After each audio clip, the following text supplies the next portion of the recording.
Welcome to the Smart Nonsense Podcast, where we talk about entrepreneurship, self-development, and challenging norms. Today, it's episode 37, and wowie, we have a good one for you. If you listen to this for smarts, which I hope you don't, our guest today just comes in and cranks up the smart style from about a 3 to a 10. So if you want to listen and learn a thing or two, this is your episode. Because our guest, one, he's South African, so awesome accent. Two, he went to Costa Rica, studied there at 17. At 18, he goes to Princeton, studies computer science. Then he gets into entrepreneurship, has his own tech startup that he co-founds, gets funded, wins Tiger Launch competition there. Amazing stuff, explores that world. Now he's in New York in a developer advocate role, which we'll explain in the podcast. I'll leave it to you to listen. But he's an awesome dude. I'll plug his stuff right now. His name is Avthar Sewrathan. And his website is amazing first. He's got an email list too there. So check it out. It's avthar.com, avthar.com. Also find him on Twitter at avthars. He's an awesome dude. I urge you to listen to the end because it's an awesome confluence of just talking about problems and problem solving together. And we come to this interesting business opportunity. So listen to the end. It's an awesome podcast. Without further ado, Avthar Sewrathan. This podcast, what I'm curious is, one, what you really want to get out of it. Like, this was meant to be an impromptu phone call, and we kind of turned it into a little bit more. But what's on your mind in particular right now? I just want to catch up with you guys. You guys seem to be on the same wavelength in terms of activities that you are pursuing with regards to content creation and exploring how to live better. I think for me, that's like the ultimate philosophical question is like, how can you live a better life? And there's so many resources and things. And I like that you are exploring some of the more fundamental things, like stuff that I maybe came across a while ago when I was starting this whole journey of developing more self-awareness and trying to figure out how do you actually want to live. When I grappled with these questions, it was through the lens of being away from home for the first time when I was like 17 and, living in a foreign country, didn't know the language and things like that. So stuff like 4-hour work week and things you guys are talking about, I was like, wow, it'd be cool to like talk about those kinds of things. It's been such a long time since I've revisited that kind of stuff. And it's good to be around people who are interested in similar things. I found it it's rare to find a bunch of people who are interested in this kind of stuff. So whenever people are, I always just want to hang out and talk to them and see what they're doing in life and stuff like that. Sorry to cut you off, but I think the tables are turning in terms of like people getting behind this stuff. Now that everyone's working remote, everyone's at home, everyone's like trying to find their inner self. Interesting. I think like these things are coming out of the closet and people are like, holy crap, I didn't have to go to the office every single day. Definitely more opportunities. I know that like one big thing was like remote work was one of the like levers. I think it was in the 4-hour work week, might have been another thing that I listened to or read. One of the things was like, hey, if you can negotiate with your boss to work remotely and you do such a good job at what you're doing, then you can leverage, living in a lower cost city, working from Thailand or Argentina or Costa Rica or wherever. And now people are doing that out of necessity because of coronavirus. So it's funny how these things, turn as you said.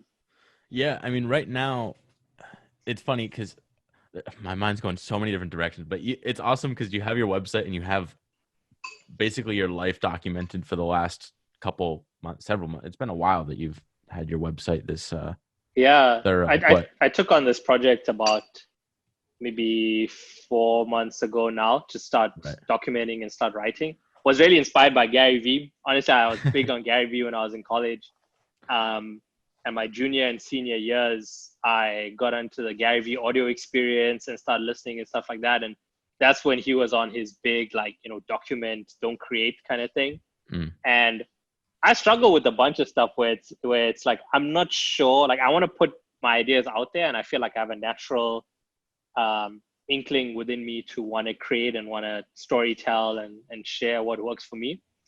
But when you're putting it out in writing or in video and stuff like that, you start to worry, is this going to be useful to people? Is this going to be interesting? And so like doing the newsletter, doing the website has just been an easy way for me to be like, okay, how can I just make this a habit and have some like sort of accountability behind it? So anyway, that's a bit of the background for why I started, but you're going somewhere there. I was going towards exactly where you went with you documenting the whole Gary Vee approach. That's what we're doing right now. Yeah. We have like 5 people that we mention all the time, like Ramit, Tim Ferriss, Gary Vee. It should be Faraz, or I don't know how to say his name properly, but Faraz Zahabi. He's huge too. It's just it's like I struggled with writing my blog. That's why we switched to podcast, because I just couldn't get the ideas in my head out on paper fast enough. I also think the conversational nature of podcast is cool. But go ahead, you're going somewhere. Well, you're doing what I wish I could do, or I'll circle back to it. I know, but writing's just a lot harder for me to do. And then I see how professional your website, avthar.com. It's so nice that it's just simple. I don't even think I've been there. I thought, okay. There's the co-host. Come on. You want to join? I got to kick this guy off. Pull that shit up, Jamie. Yeah. That's where your newsletter lives. Okay. Yeah, I have. I'll even get the screen share on right now. How about that? Really? Will you now? I actually just updated it this weekend, so it's cool that you guys are seeing the new version. I mean, it looks so nice, and just you got the it just looks clean. Yeah, I like the segmentation there. Casual. I appreciate at the same that. time. Yeah, that's the kind of vibe. Go ahead. With like you sent me developer advocate, that's your role, and read through that. I just love. Like, I love the idea of the website and this page in particular, where you can stop explaining to people what you do. You're just like, here's the link. You check it out. If you have questions to go deeper, let me know. But I love that so much. Exactly. Do you hope this portfolio site will, or has it already replaced your resume?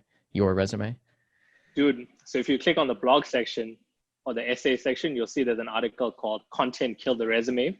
Yes. That's literally what I believe. I think that like having a content portfolio, and by content, I mean very generally, it can be audio, it can be writing, it can be like projects. If you're a designer, it could just be like designs and your like process, like documenting your process of doing whatever it is that you're doing. That's going to replace a resume. I think that with the internet and with the fact that everyone is connected and you kind of have access to find work opportunities that you otherwise couldn't have. And this is especially true with remote work now that you don't have to be in a specific city or specific country to work at a company or to work with certain people. It's only going to get bigger. Those opportunities are only going to be more numerous. Showing that you can do something is a lot more important and a lot more indicative of like what you can do versus saying like, hey, I worked at XYZ company, I went to XYZ school. And I think that especially for like when I was a startup founder, one of the things that we thought about a lot was hiring. And this is something I thought about a lot in my particular role. How do you find the best people? How do you create the best team? And when we were hiring people, we would always look at the stuff that they did previously.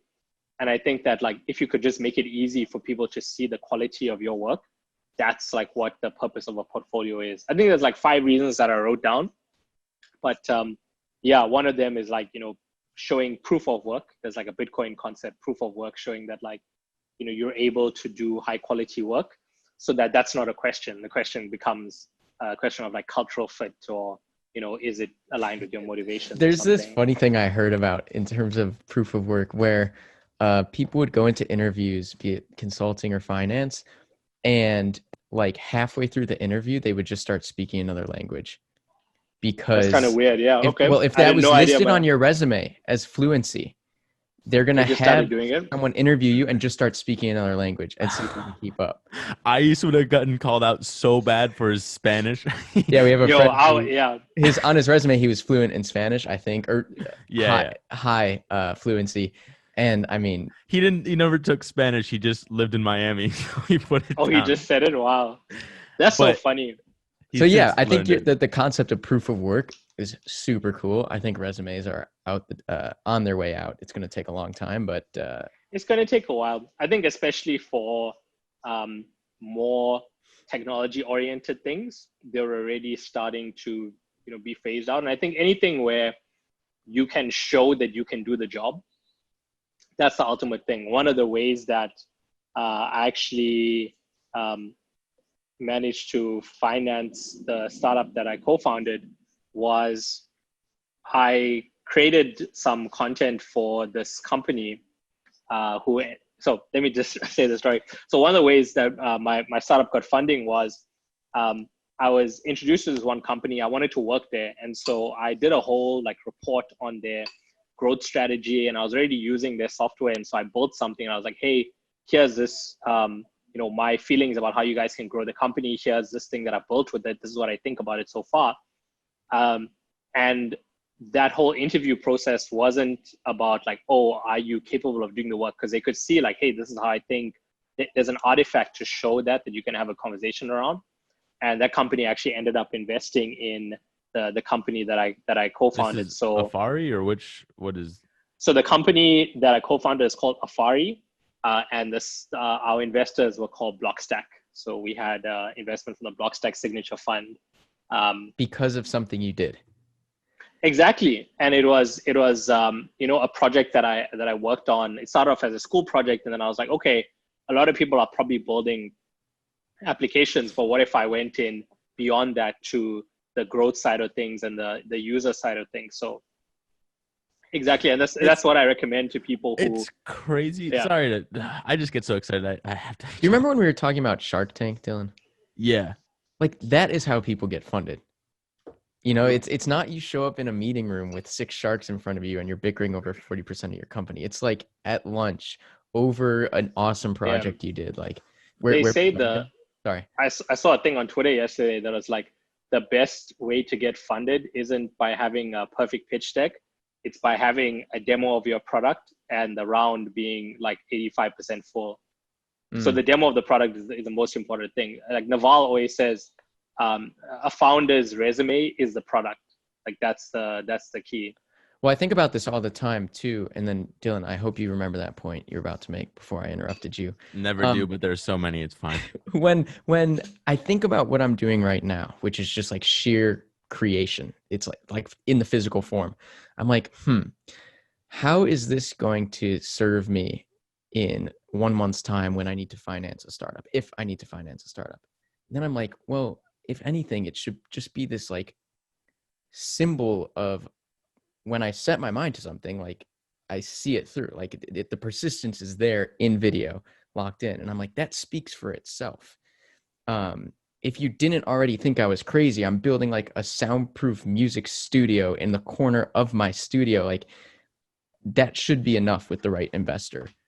Like you say, proof or having a demo, right? Exactly. Go ahead.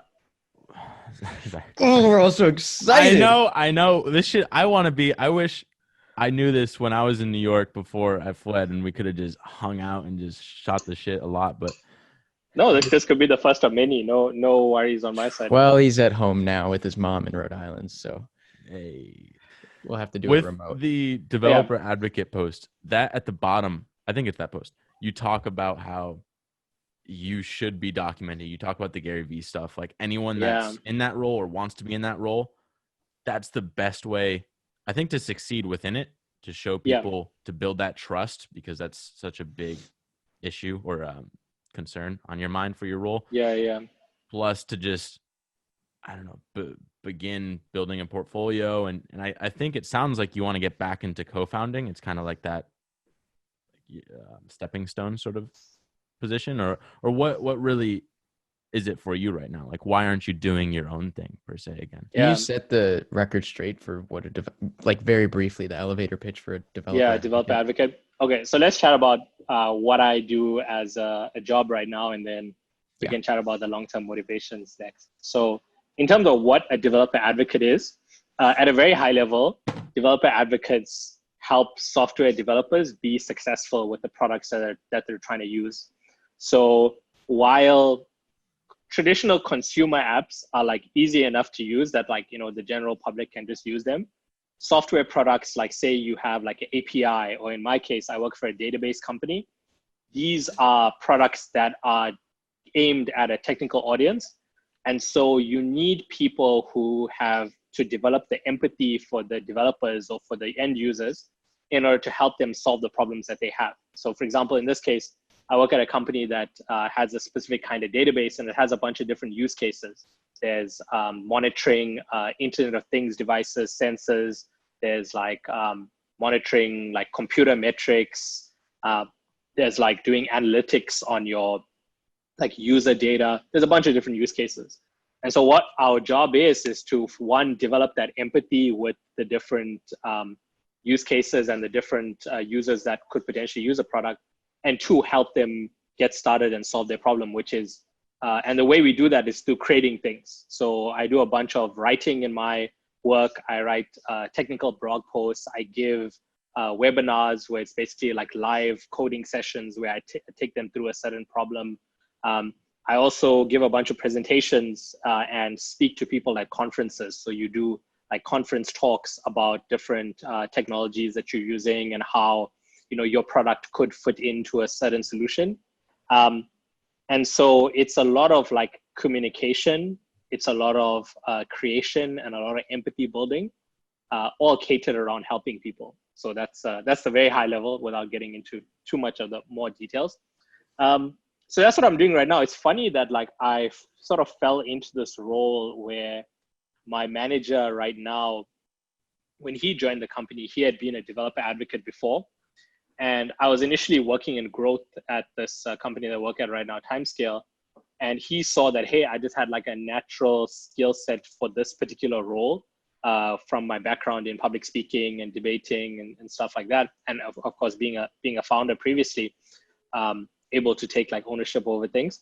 He had done the role himself for a while, and he was like, yeah, like I think you should take this on because it'll use skills that you might not be using now just by doing a growth focused job.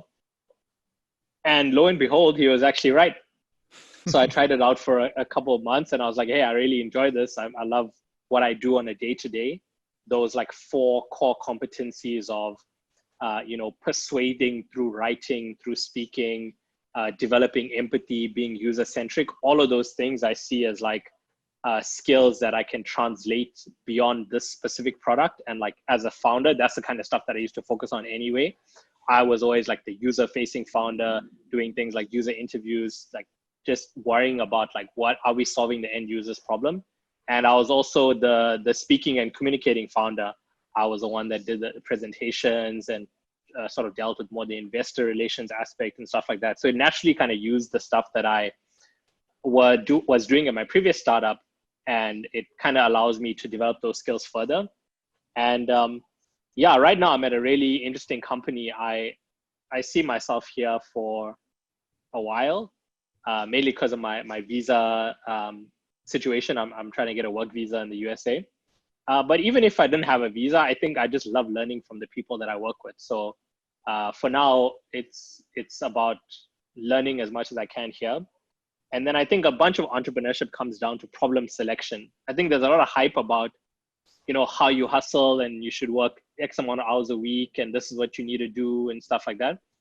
But there's very little written or talked about what should you work on. And I think as a founder, I realized like that's ultimately the most important thing. What you work on and who you work with are probably the 2 most important decisions a startup, at least at the early stage, will ever do. And I want to give myself time to explore a bunch of different problems. And so I'm just like, that's why my writing is like helping me just see what am I actually interested in and what kinds of problems could I possibly delve into further. One of the things that came up was around like the health and fitness and wellness space. So I'm exploring like different products in that now. The main thing I feel like great startup ideas can't be pursued. They have to be noticed. So you'll notice that a lot of the time, if someone sets out and they're like, I'm going to build the biggest, baddest company out there, and they don't have a problem to solve, it can be difficult.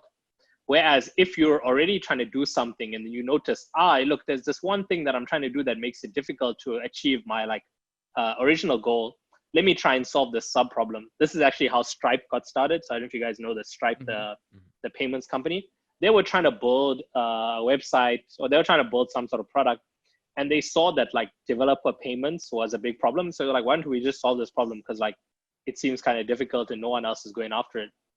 A bunch of other, especially enterprise focused software or just software for businesses or products for businesses start this way, because of the fact that, you need to have that empathy with the problem. And so I think for me, it comes down to like having the time to explore a bunch of problems and then selecting the ones that I feel the most passionate and feel where I have the competitive advantage to do well. And then two, just like getting exposure to a bunch of different things that I wouldn't have otherwise had exposure to. Because I think as a college student, you really bias towards like consumer things. I remember at the Princeton, when I was at Princeton in one of the computer science classes, people used to do projects and like all their projects would be like consumer focused stuff. And I'm like, yeah, duh, that's natural, because as a college student, like you're just worried about like yourself and your friends, and there'll be stuff for like, group coordination. Like that's great because you only focus on those kinds of problems. But what if you're really good at solving a different kind of set of problems? And so I'm trying to explore that right now, and giving myself time to build a network and build more experience before I go back into the startup world as a founder. So I know that'll happen definitely in the future, coming. but I'm not in any rush to go there right now. Well, that was a lot, by the way. That was awesome. I was entranced. I was just listening the whole time. Let me to summarize. You're working, you enjoy the work, you're exploring. It's kind of like you stumble upon a unique problem. You don't want to go in search of it, sort of idea. Actually, funny, I don't know if you've ever listened to the Kevin Kelly, Tim Ferriss. We did a Pod Club episode on that, but he talks about how he'd try and give away his ideas for like blog posts or whatever sort of business venture or something. And if he keeps returning to it in his own head, he knows it's a good idea because it's a recurring problem. But if no one takes it on when he tries to give it away, he's like, shit, I guess I'll have to do it. And so it's kind of like that's his way of discovering where you should focus your energy, what you should work on.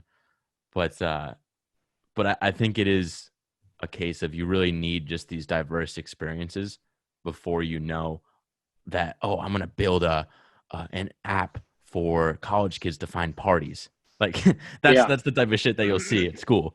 And then you get in the real world, and it's a lot better to sell to a business usually. Yeah. And for some people, like, hey, maybe the thing that you are uniquely good at is understanding psychology of young people. And this is where like Snapchat and TikTok and stuff thrived in the early days. And that's like respectable. But for a lot of people, that might not be your thing. So I think like tasting a bunch of things is very important. And I think this is true for choosing a company to found or choosing a problem to try and solve as an entrepreneur. But also as, we're thinking about where do you work and what kind of work do you want to take on. If you want to work at a specific company, tasting a bunch of different roles and different company industries will help you like find the place that's best for you. Before we go too deep, because there's so much, just so we know, like, what are you struggling with right now that might be, or like, I know you have a lot that's going on. You have your full-time job. You're trying to document as much as possible. I saw you had a couple podcast episodes on YouTube in June. The tab for the podcast, it doesn't exist yet, so I want it to exist. Correct. Yeah, I am. What do you want to do? Like, what's your biggest gripe right now that you can't tackle? I was thinking about this. I think the thing that's holding me back right now is I've got a bunch of like, so I think for me, recording the audio or video content isn't an issue. It's getting it edited and getting it up there. And I think there's two things. And I'm kind of stubborn in the sense that like, I like to do everything myself. So I enjoy it, but it just takes a lot of time. So for example, I recorded this like 3-hour podcast with a friend of mine who's a musician. And ideally, what I would want is if I record it on, say, like a Friday, by like the next Wednesday or like the following week, I have not just like a good polished podcast where you have the audio is good, and like all the like awkward times where we had to leave to go to the bathroom or something is edited out. But also the snippets of like the 5 to 7 most important like 5-minute periods or 3-minute periods were like isolated and made into their own little videos and stuff like that. That just takes time, and like I would love to find a way to like automate that process, even if it means getting someone on board to help with the video editing and the audio editing. Because I feel like if I have that machine in place, that's like the part that's stopping me, where it's like I'm recording things with people and then I'm like, I gotta go back to do this thing for work, or I gotta like do this thing for my family or for my girlfriend. And that time where it's like I'm sitting at the laptop at the desk at like 10 p.m. in the evening and editing video, that doesn't happen as much as I would want it to happen, because I'm writing or I'm doing something else. And so I think that's where that would be huge. And this is where I wanted to chat to you about like this idea of like getting. I was gonna say you've come to the right place. You're with yeah, exactly. Mr. Automation King, Dylan Jardin. Exactly. And so I feel like I'm more serious about this idea of trying to double down on your strengths. And like one of my strengths is definitely like the production part. The editing part, probably like I could probably get good at it, but it's not worth the time. And so that's why I was interested that when you were like, oh, we're looking for video people to help us out. And I was like, okay, this could be interesting, because that's actually something that I know is holding me back a lot right now. And I'm curious about how you guys are trying to solve that, and whether I could possibly steal some of those tactics. Let me first begin, and then Dylan's got to give you the automation rundown. I, for a very long time, was in the same boat. I was like, I just enjoy like ownership of this stuff. I enjoy the edits. Like I enjoy making things perfect. And then I was like you just said, I realized, oh, what I'm really good at, strength-wise, is just getting stuff done. It's the production. It's setting up the camera in the right place and having everything out in my head and getting it in film. It's not necessarily that. Like there are better editors in the world than me. Exactly. And that's just fact of the matter.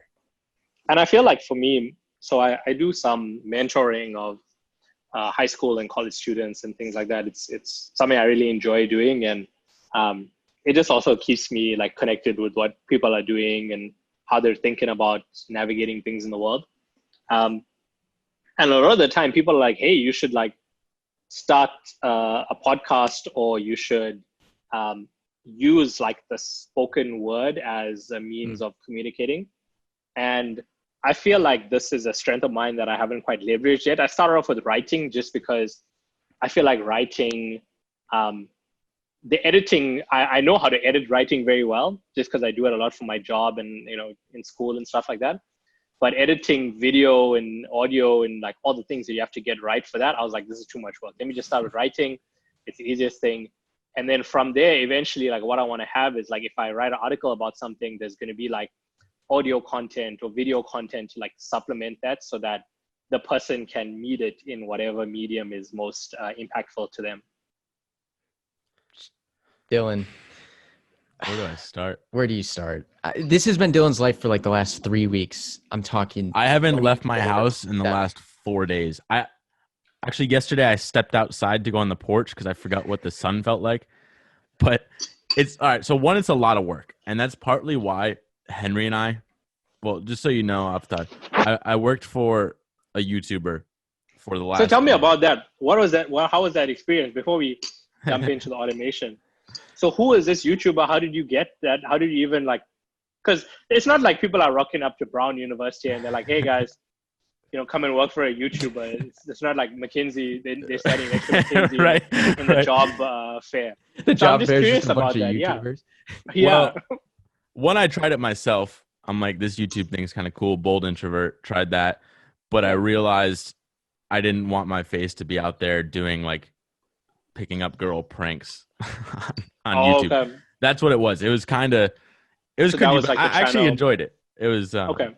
I did it more so for the social skills. Just, we've talked about this before, but I hate parties. So just like alternatives to that for meeting people. Then I stumble across Great track YouTube. record, by the way. Great track record. What great tracker? Nothing. Okay. So It's I like stumble. is Dylan like a cold approach guy, or like what's the? Yeah, Yeah, it's just that's- it's really 50-50 That's on cool. those approaches. Honestly, like that whole Dude. social skills thing. Yeah, like It's no one teaches you that, power to you, right? I couldn't do it. because I know for me, and this is going on a tangent, but I think it's worth just chatting about. When I was in high school, so I went to an all boys school growing up. There was no girls in my school for 11 years, only boys. And so I was cool with like chatting with my friends and things like that. But the only time we would meet girls was at like I used to do debating, so at like debating competitions and things like that. And you know, like how teenage boys are, they always make it like a big thing. It's like, oh, this person likes you, or do you like this person? Not even just teenage boys. I know how those debate things went That's down. when you go out and he sees you talking to a girl. He's like talking shit about you. Worst man you'll ever have over there. Him and I. And so I think that like when I got to Costa Rica, it was the first time that I was in like a co-ed environment, and then also it was the first time where you don't have my family is South African Indian, and so I'm sure you've heard stories about like brown parents, very strict and stuff like that. And so the first time I was just like very independent, could really do whatever I want. And then you kind of realize, hey, like I've never had a girlfriend or anything before, so how do you like develop your social skills and develop your means of being someone that can not just like attract mates or whatever, but also just like make friends with a bunch of different people. Like how do you build empathy? How do you build rapport? How do you just like get people to understand the stuff that you're interested in and be interested by the same thing? And I know for me, like I was super nerdy growing up, and to an extent I still am. One of my friends was like, yeah, when you first got to the school, you would only talk about like science and physics to people, because like that's what I was into. I was like, I'm reading this like Stephen Hawking book, or reading this book about the sun or something like that. And people were like, yo, what is this guy talking about? And so I think, learning to articulate and learning to develop yourself, and like being able to communicate that to other people is like super important. And like overcoming your fears of like talking to different people and stuff like that, like that's huge. So like kudos for that as well. Yeah, I'm trying to really internalize this whole being okay with disappointing people. And that started with my parents, friends too. Like I lost friends because I was doing this weird shit, or like weird in their mind. Like in my mind, it's totally normal to go up and say hi to someone, but whatever. I got super in the world. Kind of, I don't know. I went to like I wasn't bad at talking to girls. I just wanted to do it in a way that people didn't teach me. So found this YouTuber on YouTube. He kind of appeals to people like us. YouTuber on YouTube. Who would have thought? Who would have thought? So you found this person. How did you like? Do you know this? Like, how do you reach out to him? Like, what is your pitch? My pitch was, well, one, I actually reached out to a couple YouTubers. Okay. But he was my favorite of them. And the pitch, because I was editing YouTube videos at the time, I was shooting my own. I was like, hey, here's my portfolio, and I want to do the same for you. Like, work for free. I'll come to you in New York. Literally no risk, just minimize risk possible. And he's like, yeah, sure, yeah, calm down. Like, I won't pay you, and you'll do stuff for me, sure. And so it was pretty like in the door, pretty easy, because you get the brown.edu. I'm sure the same with Princeton. And and so it gets you there, and you just prove yourself on the job. And exactly. Yeah, and I think again, you show the power of like having a portfolio to say like, hey, this is the stuff that I've done. And I also think like where you can, taking opportunities where you're willing to do something just for the experience because of the network value. That's also super important. And I think you were in the position where you could take. How long did you work for him for? Like, was it a summer or junior year internship? So I'm like, okay, there's very little. Like, I can always find a job after this. Yeah. Maybe it's not the top tier like McKinsey type job. Yeah. I'll get a good consulting job if I Yeah. do that or whatever. So yeah, I think it was low risk. I got into it. I loved it. Like, I was making decent enough money to sustain myself in New York. Yeah. And I just learned the whole ropes of like content creation, and I realized all the problems that they had with putting out content, similar to what you said with the editing process. And even though we had editors, but just there's so much to get wrapped up in. And that creator, I'll like text you who it is later. I don't want to say names. Yeah, no, that's okay. Yeah, text it to me. Yeah. That person tried to micromanage a little bit too much, or like wouldn't be okay with delegating as much. Yeah, yeah. And so I tried to take what we did wrong, and we actually just shot a podcast about this, like top lessons from working for a YouTuber. Oh, But I should check that out. Sorry, yeah. no, we didn't release it. I don't know. We have Yeah. like 5 in the queue right now. We still Oh, haven't okay. released, the daily. It's hard to keep up, honestly, but taking all the lessons, and then now we have our own little video team. We have 2 creating blog posts, It's insanity. transcripts, 2 helping with the videos. It's intensive, and that's what I wanted to say. With like, I haven't left my house. I don't plan to for the next 2 weeks. It's Okay. a lot of work to get the system up and running. Yeah. But Belky, you've seen Which, it's already. yeah, what you have to understand, Avthar, is like, oh, there goes the hard drive. Dylan, first of all, he just got in his mind like, I'm going to delegate this stuff because that's the sticking point, like you say. And I just want to create. I want to show up, hit record on the podcast, create every day, and then like walk away from it. And Yeah. the system's in place. So Dylan, in the last 2 weeks, has literally started a company. You know, he's got like, Yeah. I don't know, 4 or 5 people working for him full time. And like, to do that, like, you know, as a founder, is really labor intensive. And we've talked about it before, is like, while yes, Dylan may be getting over this hump now that lets him coast in the long run. I mean, he wants to get to a point where his assistants are, sorry, my hands are gross, where his assistants are hiring more assistants or employees in this sense. It's, I don't know what to do in your case, right? Because you have a full-time job. And I think Dylan had the fortune of saying, I'm out and I'm working for myself now. For me, I think what I'm looking for, like if I were to describe the ideal situation, is maybe I have like one person that that can work for me as like I don't know what you would call it, like a consultant or something like that. And on like a per video basis, I would work with them to do the editing and post-production. Say if I commit to doing one podcast every 2 weeks or so. So I'll write an article and then I'll put out a podcast every couple of weeks.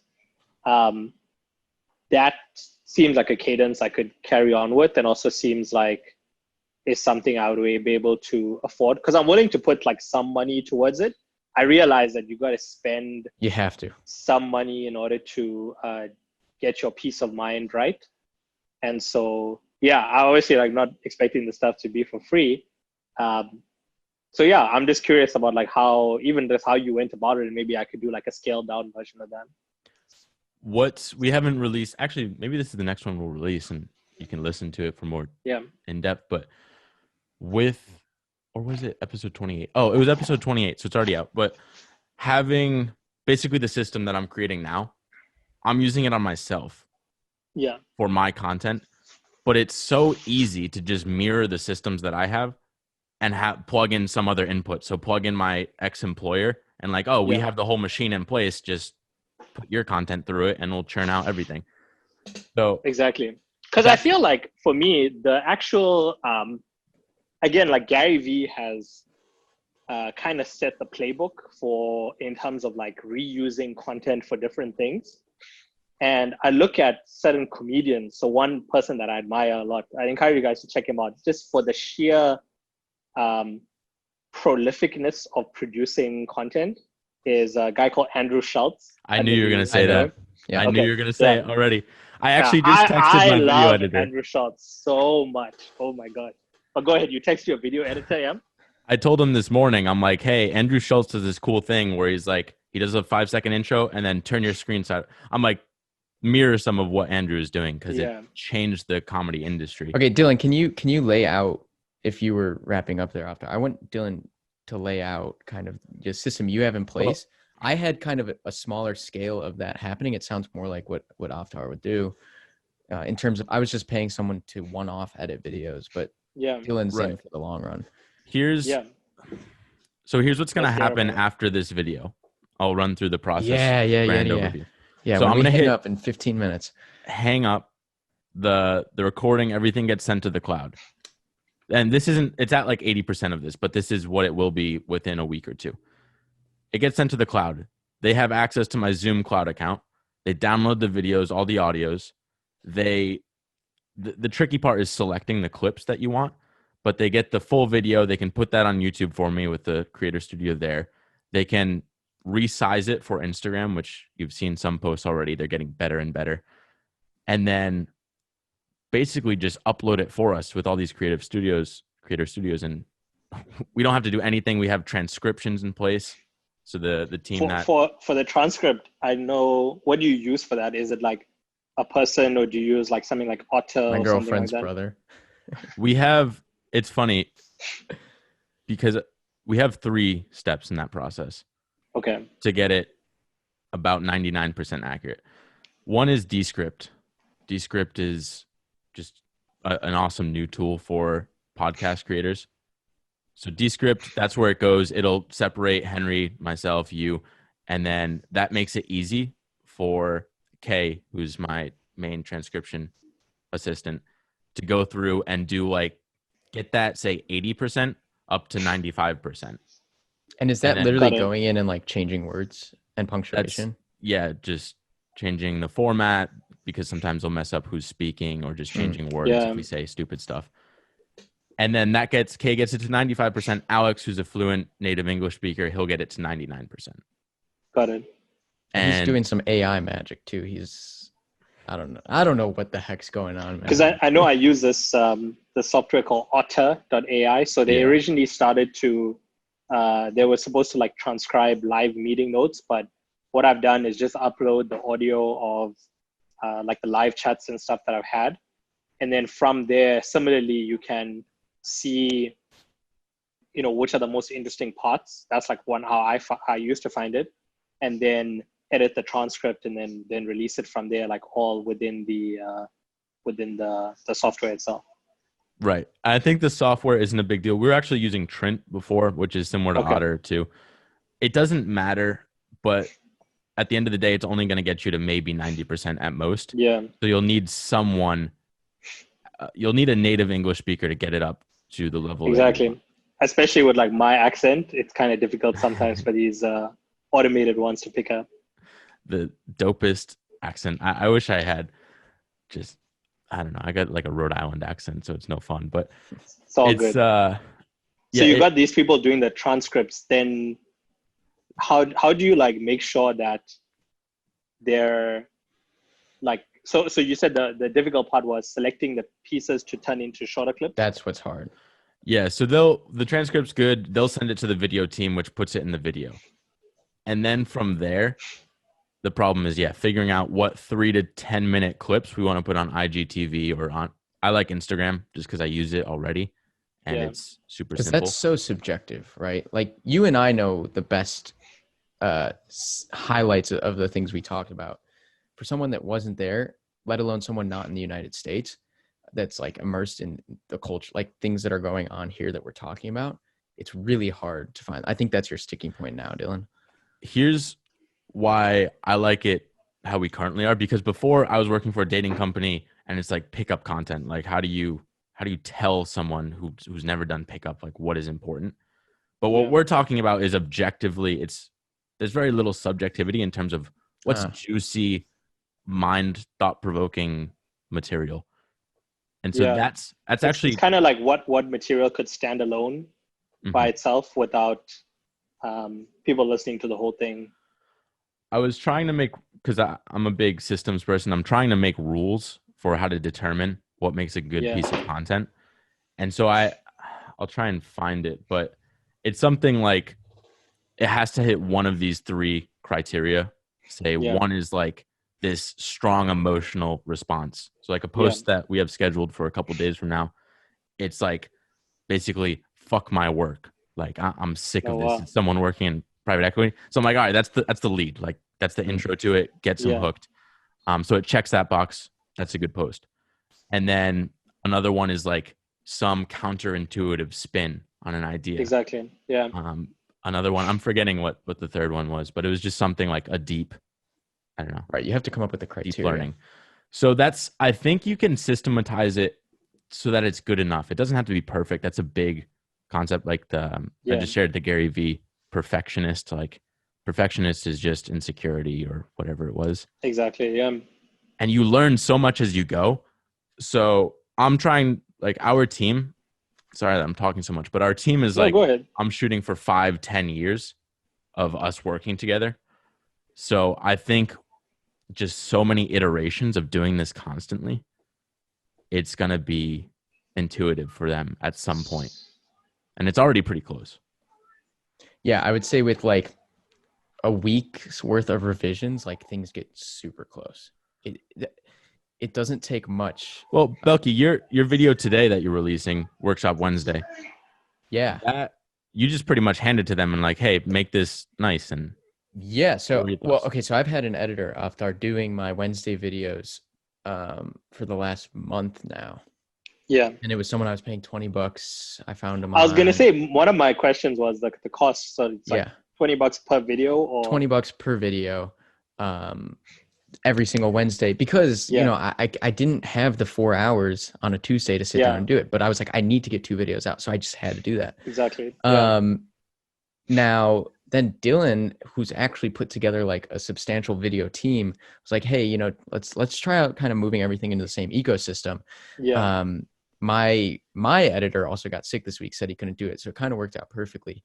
Yeah. And also, no, so for Oh. both Dylan's Well, editors I'll say and real mine, quick, yeah, what's nice, I ran into this problem before, Avthar, of you can hire, but you need redundancy. Because if you Yeah. have your editor get sick, Yeah. then you're out of content Right. or Exactly. Yeah. schedule. You gotta So wait. that's why That's I actually kind of sharp. like the centralization. What I'm thinking about is like if I could like plug into this thing where, for example, because what immediately is coming to mind is, and I think some companies out there do this, where if you had to scale this up completely, you would have a subscription service where creators pay this is exactly what I was just thinking. $50 a month or something. I was don't know, like, like Dylan, some I price think- point. Yeah. And then you just send your videos, and then it's basically like an API where they don't need to know who you're working with. They just like specify like certain formats. Maybe it's like, oh, here's like the style that I want, or I want like the Gary V progress bar, or I want like this kind of headings. And you know, a week later or something, you get your video back and you're happy. Because like I know, like just from talking about this, like I'd love to just like plug in. The way I think about this from a You don't want to computer do all the science hiring. perspective, You just want to show up. It's a bitch. It's a lot of work to Dylan, get I'm the sitting right here people. thinking, I like, wanna just plug into the API. I want to make a call and be like, okay, that's I want to put this input. If you already got a machine that's like going from input to output, I want to put my input in there. Oh shit. Oh, sorry. So I'm watching the Champions League at the same time, and these guys just scored like our friends. two goals in like 2 minutes. Oh my god. Okay. Anyway, So but Dylan- that's sort of what I'm thinking. yeah, that could be the need. I think there are a lot Well, of people in your here's- shoes. Yes, Because Dylan. I've thought about this too, and I'm like, do I want to start a company right now? But no, I'm totally fine. Like I think us three especially, like we're close already. Yeah. Even though it feels Maybe like we've that's known what each we other should for a do. while. Yeah. We just have our own. Yeah, Belky, why don't you just start this? Why don't you I work have with other me on ones this? I want to start, but You're too scatterbrained. God damn it! That's why you no. do But that. I have do like think 3 that missions. What works for you? Like you got to try it first, and then see like, oh, is this? Because like it depends. If you're willing, if you want to be a creator, and you love the creation stuff, then maybe you could just build this machine for you, and then later on find someone who wants to Exactly. quote unquote what I call AWS it. So kind of like Amazon Yeah. story with Amazon Web Services, where they built something for themselves. They had this service where they could elastically scale things and stuff like that. Ring, Stripe. And then they made it a product and offered it to the world. So you guys could I don't know what the acronym would be, but yeah, that I mean in maybe a few years time that's at smart least my nonsense. my tech brain thinking. I agree completely. I think that so basically our plan was automation August and then selling September. Oh That I was love the the plan. sound of that. Yeah. But What are it you might guys be selling? What's scaling. being sold in September? Scaling September? Okay. It's I don't know, because basically I don't have to worry about money until at least the end of the year. Like, I can run this system as is through 2020 without making any extra money. So I'm debating just focusing on my own brand first. But I don't want to get too personal. But I think yeah, I want to figure out August. The system's going to be there. So if you have content that you're thinking about putting out, we'll just plug you in. What's nice is the same niche pretty much. So you don't have to reteach someone what makes a good clip. Oh, You're muted, oh, Avthar. I'm telling you. Yeah. Yeah, sorry. I was gonna say we're working on more or less similar themes. So yeah, because I've got 3 of Well, you my have podcasts that are like queued up Dylan, that need to yeah. be, and you're so more in yeah. the There's a business being part is created when right you before my have- eyes. Go ahead. the computer side. That's the technical material. That's going to be hard to find someone for. Correct. Yeah, most of the technical material I do like for my work, like my job, and we have obviously our own people that are like designers and stuff and processes for that. Most of the stuff that I'm doing for like my own personal brand is I wrote the sort of the 4 pillars of my personal monopoly on my website. So it's like self-mastery, startups, health, and happiness. And a lot of that is just like, more, explaining it in layman's terms. That's kind of what I'm trying to do there. So. Oh, cool. Yeah, I think that would fit nicely. It's just I'm big right now with my team on just experimentation. Like, we're trying to I just shared this video to the team of Noah Kagan. I'm kind of on the fence about him sometimes, but this post was good, his YouTube video. Yeah. It's about just getting to 100. And so right now we're at 30. I think this is the 37th episode, and we started in July. So pretty absurd the amount of episodes we shot. But yeah, I was gonna say I gotta get out of here. So that's our goal, is just get to 100. It's all just experimentation, iteration. But when do you want to get started right away? Are you too busy to even record to content? start recording stuff? So for me, if I know that, so like now that, and it's funny because like often I would not. So for example, I have like a couple other videos of like, so for example, I do intermittent fasting and like longer fasts. So I have this video of a 36-hour fast that I did, and I'm going to record a video. I'm taking a week off in 2 weeks time, end of August, and I'm going to do a 3-day fast and like document that experience. And so I'm like, I'd be encouraged to, I'm going to create more stuff, like that's on the agenda already. And so, yeah, like I'd love to get like plugged in. If maybe we can chat about the specifics of like how many videos or like what the price point would be and stuff, but I'm more than willing to commit to an amount and then fill that quota for the time being. We're gonna be the vlog squad of like smart nonsense. Yo, it's gonna be self-development. Yeah, I mean, that would be, yeah, if you want to, maybe we have a smart nonsense brand and just anyone can plug in for just pay whatever the cost is, but it's like all the content is smart nonsense. No, I don't know exactly what it would look like yet, but let's try it out. We can experiment. If it doesn't work, it doesn't work. That's what Henry did. He just kind of plugged in for his Wednesday video. I'm in. Felky's already in. So. Okay, so to get back to the point, I just sent my video over to Dylan's editors because we were kind of talking about judgment and like revisions. They crushed it. Like they're just phenomenal artists. They do it really well. Yeah, if you could send me like the direction, finished product of it, I'd just love to take a look just to see like. Yeah, it literally. It came out at 3 today. Okay. I'll link it to you after this. But with zero direction. So imagine if I gave them like a 1-page on exactly what I wanted. That actually might have stunted them a bit, but I had like 3 tweaks to make and then it was done out the door. That's awesome. Especially, that's what I said earlier with the 5 to 10 years. Like the first month is probably going to be a little bit more intensive or a little bit more kind of feedback heavy. Yeah. But once it's internalized, especially if you have a good team that cares about the mission, the content you're putting out, they have ownership over what they're doing. I mean, it's just game over. So I think if you have some content already, I can just shoot it over. We can get you some samples of like what it could look That'd be like. great. I've got like 3 2-hour-long podcasts sitting in my Google Drive, so I'll send that to you guys over afterwards. Yeah, we'll test it out. And yeah, Belky, if you send Avthar the Yeah. video, we have a couple. I mean, we follow each other on Instagram. There's some Yeah. dope posts coming up that I'm really excited about on Instagram. So you'll see those Nice. too. And so I'm basically excited for it. these things happen, and then Dylan and I message each other. We're like, what the fuck? Like that edit was insanity. Like we're just our Nice. minds are blown every single day because we hardly have to give any feedback. Like and it's all, I mean, to your credit, Dylan, like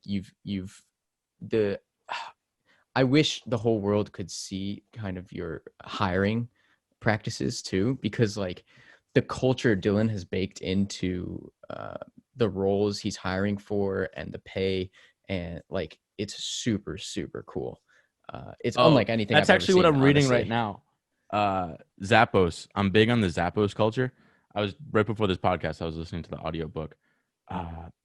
It was what the hell is his name? I haven't listened to the whole. It's Tony HS whatever. Zappos guy. Tony Shea, I think that's his Is that how name. you say his name? Yeah, I never knew. But Something like that, yeah. Wait, like, is it HSIA? No. I just put it away. Something like that. It might be an E. HSIEH. Yeah. Okay. Regardless, we'll link the book, but it's so cool because their culture, like their customer service reps that are making maybe $10-15 an hour, but they go refuse above to and leave that beyond. company. Yeah. The crazy stories of what they'll do for the customer, and pay is not the number one motivating factor. It helps, like, I'm sure they're generous with their benefits when they can, but it's just how do you get people to really work and love the work that they're doing, even if it's traditionally not awesome. So I'm obsessed with that.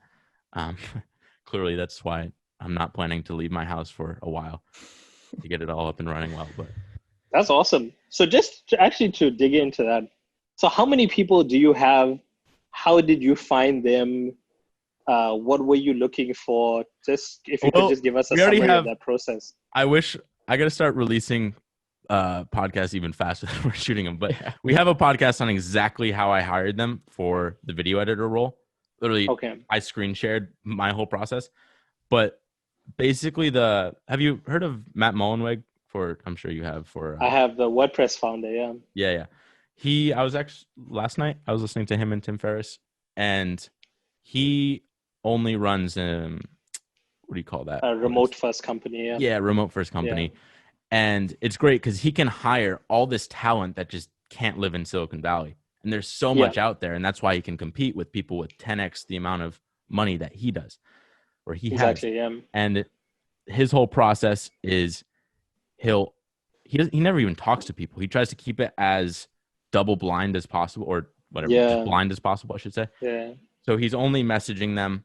I have a big system of like, I'll go on onlinejobs.ph because the Philippines, they have the best workers in overall.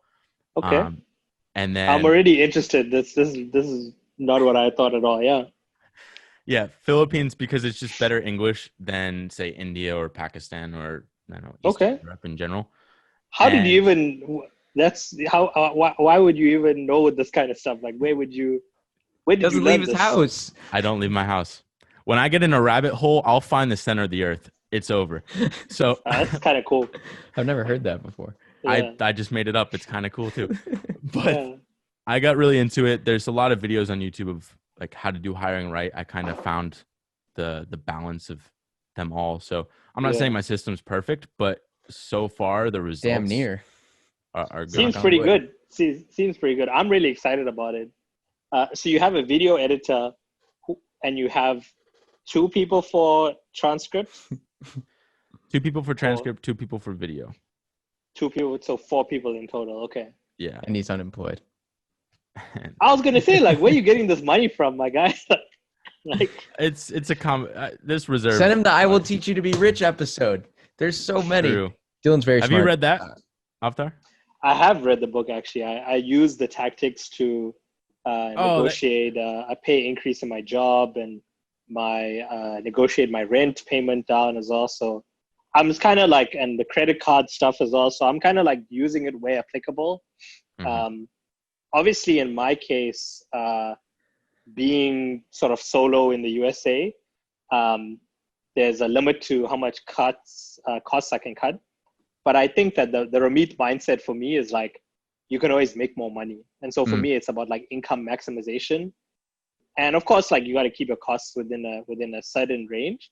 But yeah, the thing that hit for me in that book is like, defining your rich life and then like going all out after it. But yeah, you were saying in the I Will Teach You to Be Rich episode, you've been implementing some of that stuff as well. Yeah, I'm a big just systems operations guy. That's all I did for my last company. I was just basically running the team. Yeah. So yeah, that's Belgi. I feel like, did I turn you on to that book? Was that you had come? So yeah, it's all about like, you want to focus on what you're good at, make more money, and then have the systems. I only bring that up because you're not like you're very smart about how you set aside different pots of money for things. That's why I bring it up. Smart. I front load everything so that I don't have to be smart. But the way you think about your opportunity costs, and like Avthar said, like opportunity cost of the day. Sorry, I'm just excited because I love this stuff so much.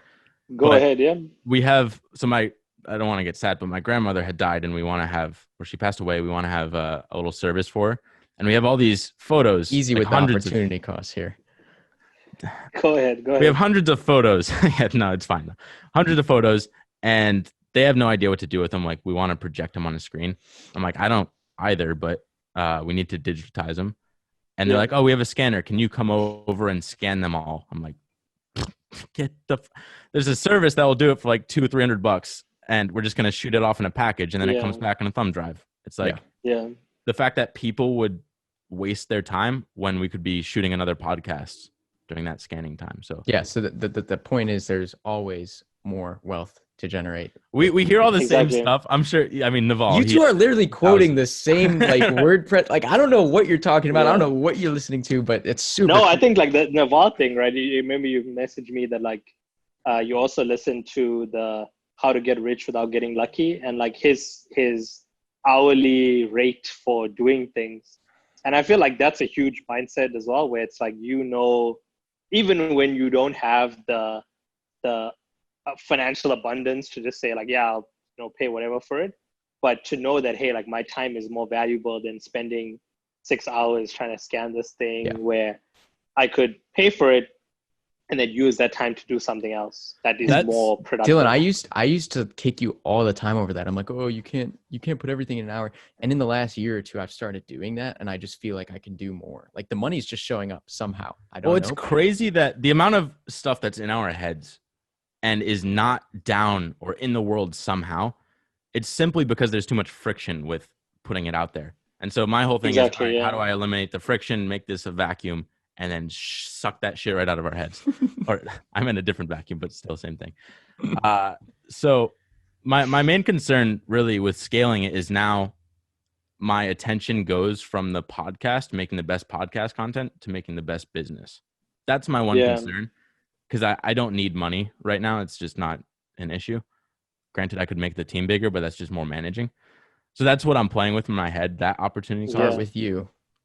But I don't know. Then it comes down to your motivations. I think one thing that I talk a lot about, I wrote some stuff recently about how to find your strengths and how to find your dream job and things like that.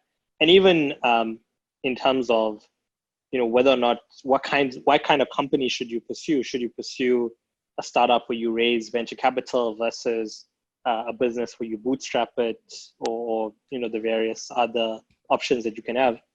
It comes down to like what your motives are. And like, while some people might say, this is the direction I think you should go in, if it's not aligned with your motives of what you want to get out of it, then that needs to be your compass. You got to follow that, because if your motives are not aligned in the long term, it's not going to work out. You just cracked the code for me. So here's why I want to work with you, or figure out why Avthar Smart Nonsense combination could work. Yeah, because we gotta let him go. Yeah, I know we're going long. Sorry. Jeez, that's fine. I forgot about the clock. Yeah. We don't have a timer, so we never see like I don't know, it's just Zoom. But You guys I should like do like a tomato timer. But anyway, go ahead. If you finish your thought. with putting like it's all right. We have say our chief financial or investment officer at Brown. Like I remember I talked to him a while back because I was thinking about Wall Street. He's like, I already made all the money in the world. Money wasn't an issue because he had his own hedge fund, and then he took a pay cut to work for Brown Investment Fund just because he liked the mission. He liked helping out education, et cetera. His son was in our class, and so it's the same thing. Like I really had to get behind a mission and content that's being put out. So like the dating company that I work for, I love their mission. I love yours. Like that, I think I would want to get into something like that. But if it was someone that's putting out shitty content that I don't buy into, that I would work with them. That sounds then you're more selective. So I think what Henry and I was describing was more of a plug and play service where anyone anywhere could send a video and get it back. But I think for you it's more of a curated. You work with certain creators that you want to support or align with the kinds of things that you want to talk about. And there's some strategic value for you with working with those people, such as collaborations and access to their network or something like that, which, will happen organically. God damn, I'm so excited now. Dude, I'm really pumped for this. Like I had like the longest day. So I did this like practice live stream around lunchtime, and I've got a bunch of other stuff to do for work. And so I was like, yeah, I'm excited to chat to these guys. I'm not really sure what we're going to talk about, but I'm willing to come and just welcome to Smart Nonsense. Yeah, and the reason why I wanted to be relaxed is like I wanted to just be open to talking versus like at my desk, because I can show you like at my desk I've got take us over there. Like this is MTV Cribs New York edition. Exactly. In the house of and then you guys, we are going. I mean, we haven't even scratched the surface. We're gonna have to come back and so like maybe. This is my desk, my table. I've got like my lights set up here. Oh, that's sick. I need that. This is my like GoPro for the camera. And then I just put my microphone away that I was using. But yeah, this is like where I do most of my work. Got a split keyboard. And then my background is just a wall. Dude, you're all set up for the content creation system. No, I need you both in my workshop. I'm telling you, we out here. We out here. Right. Yeah. I might have to go to Henry. At the corner of my studio in Manhattan. So it works well. That's amazing. Yeah, I'm curious to see where it takes us. Like there's so much stuff in your head, I'm sure, that we haven't even talked about. We'll try and let's do a round two. Here's what we'll do. Dylan, get Avthar plugged in with like a sample something, and then let's come back in a week or 2 weeks and like talk through how that went.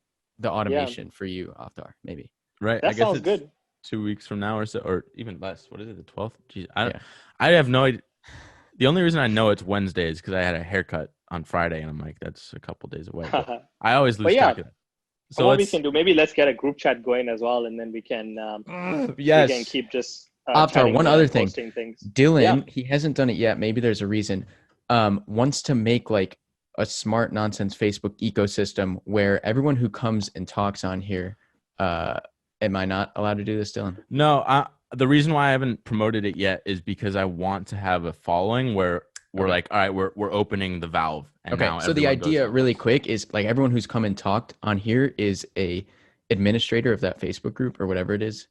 And then people are just kicking around stuff and like anyone. It's hard to find that ecosystem. Like you said before, Avthar, it's just like, when you find people that are into this shit, you realize everyone's reading the same stuff. Like they're all into the same things. Yeah. And it's just hard to come across that. So I'm glad it's happened. We'll do the check-in call, but we'll be texting away in the meantime. So stoked. I'm excited. Any 100%. plugs other than your website, avthar.com? avthar.com. That's if people are on Twitter, they can follow me on Twitter. I think my handle is @AvtharS. It's also on my website. If you go to avthar.com, it's there. But yeah, no, this has been super fun. I look forward to coming on again and just talking to you guys more and keeping the relationship going. It's a lot of fun. Suddenly, like the most relaxed recording I've ever done. So I was going to say, most surprising Smart Nonsense episode ever. Quote, it was actually fun. Right. Like that billboard that what's his name did? Liam Yeah. Thompson. I think I know we're trying to wrap up, but I'm just gonna say real quick. Yeah. Because we're trying to make it more comfortable for everything. So for everyone. Yeah. So I think we're gonna do like Tim Ferriss records his intros separately. So I might have to hit you up with like, oh, what's your dope intro gonna be? Yeah, that's But fine. That's all good. it's so much fun kind of learning through experimentation and stuff. So thanks again for hopping on. It was a blast. We'll touch base in a week or two. Sounds Super good. pumped for it. Yeah. See ya. Take care, guys. All the best.